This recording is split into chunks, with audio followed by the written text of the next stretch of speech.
आप सभी को जय मसीह की। आज का प्रचार जो है वो एक ऐसे दृष्टांत पे है जो दृष्टांत प्रभु यीशु मसीह ने कई दृष्टांतों के बाद एक दृष्टांत को दिया, और उस दृष्टांत को जब प्रभु यीशु मसीह ने प्रचार किया तो सुनने वाले बड़े आनंद के साथ सुन रहे थे। और अचानक से प्रभु यीशु मसीह ने उस दृष्टांत को जो प्रचार कर रहे थे, जो बता रहे थे, उसका थीम चेंज कर दिया और सुनने वालों की मानसिकता को पूरी तौर से बदल दिया और परमेश्वर के उस महान प्रेम के बारे में प्रभु यीशु मसीह ने उस दृष्टांत के रूप में प्रकट करा। तो उसके लिए हम खोलेंगे आज का प्रचार जो है, आज के प्रचार की हम बुनियाद डालेंगे एक वचन से, लूका रचित सुसमाचार अध्याय 15 उसके पद 11 से पढ़ेंगे।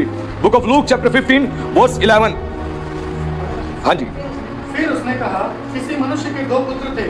उनमें से छोटे ने पिता से कहा, हे पिता, संपत्ति में से जो भाग मेरा हो वह मुझे दे दीजिए। उसने उसको अपनी संपत्ति बांट दी।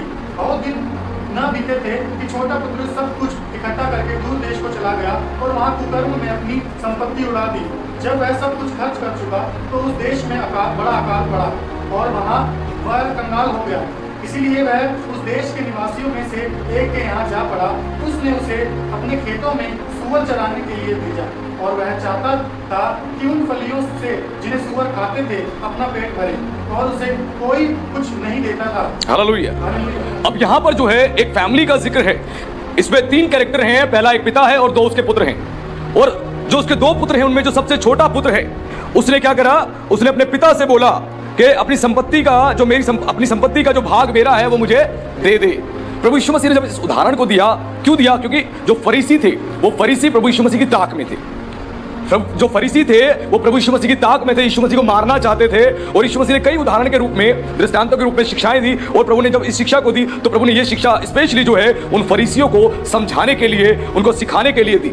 क्योंकि हमें यहूदी दृष्टिकोण को देखना पड़ेगा, क्योंकि यीशु मसीह ने जितने भी दृष्टांत दिए और जितनी भी शिक्षाएं दी वो लगभग यहूदी दृष्टिकोण से और यहूदी कल्चर से, यहूदी ट्रेडिशन से कनेक्टेड हैं। उस समय जो चला करता था, उस समय जो हुआ करता था, उसी के हिसाब से। अब यहाँ पर जो प्रभु यीशु मसीह ने दृष्टांत दिया, सारे आनंद के साथ इस दृष्टांत को सुन रहे होंगे। जितने फरीसी थे और जितने यहूदी थे वो सारे इस दृष्टांत को बड़े आनंद के साथ सुन रहे होंगे।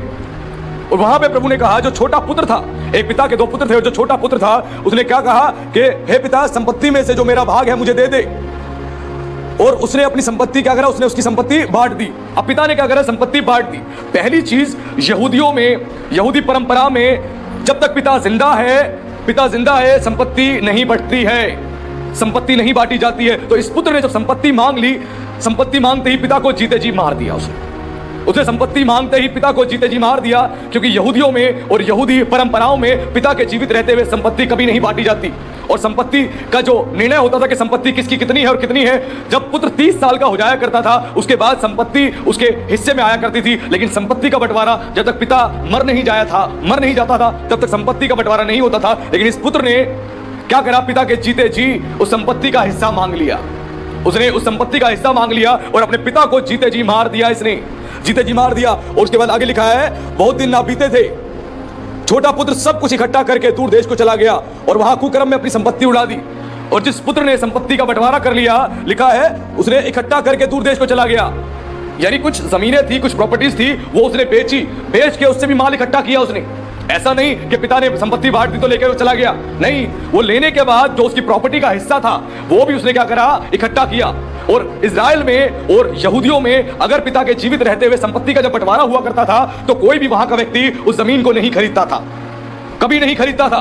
क्योंकि वो इस काम को, इस चीज को परमेश्वर की दृष्टि में घृणित मानते थे। इसीलिए कभी भी वो किसी भी ऐसे व्यक्ति से जमीन नहीं खरीदते थे। तो इसका अर्थ है जमीन उसने किसी बाहर के व्यक्ति को बेची होगी, किसी बाहर के व्यक्ति ने उस जमीन को खरीदा होगा। क्योंकि यहूदी लोगों ने, इजराइलियों ने उस जमीन को नहीं खरीदा। इसीलिए उसने क्या कर लिखा है वचन में कि बहुत दिन ना बीते थे कि छोटा पुत्र सब कुछ इकट्ठा करके दूर देश को चला गया। बहुत दिन नहीं बीते थे, पिता संपत्ति का बंटवारा कर लिया और जो जमीन थी वो उसने क्या करा, उसको बेच दी। उसने अपने पिता को तो जीते जी मार ही दिया, साथ में उसने उस यहूदियों में, अपने समाज में, अपने लोगों में भी अपने पिता को जीते जी मार दिया। उसने अपने पिता के विरुद्ध में भी पाप किया और समाज के विरुद्ध में भी पाप किया, परमेश्वर की व्यवस्था के विरुद्ध में भी पाप किया। उसने इस गलत काम को किया क्योंकि पिता के जीते जी उसने संपत्ति का एक तो बंटवारा करवा लिया और साथ ही साथ उसने क्या करा, उस संपत्ति का हिस्सा जो है वो उसने बेच दिया। क्योंकि वहां के लोगों ने नहीं खरीदा तो बाहर का व्यक्ति जो था उसको उसने संपत्ति बेच दी। और यहूदियों में अगर संपत्ति का जब बंटवारा होता था तो हमेशा जो जेठा पुत्र यानी बड़ा पुत्र होता था उसको 2 भाग मिला करते थे और छोटे पुत्र को 1 ही भाग मिला करता था। लेकिन यहां पिता ने बांट दिया। उसने क्या कर, संपत्ति लेके वो दूर देश को चला गया।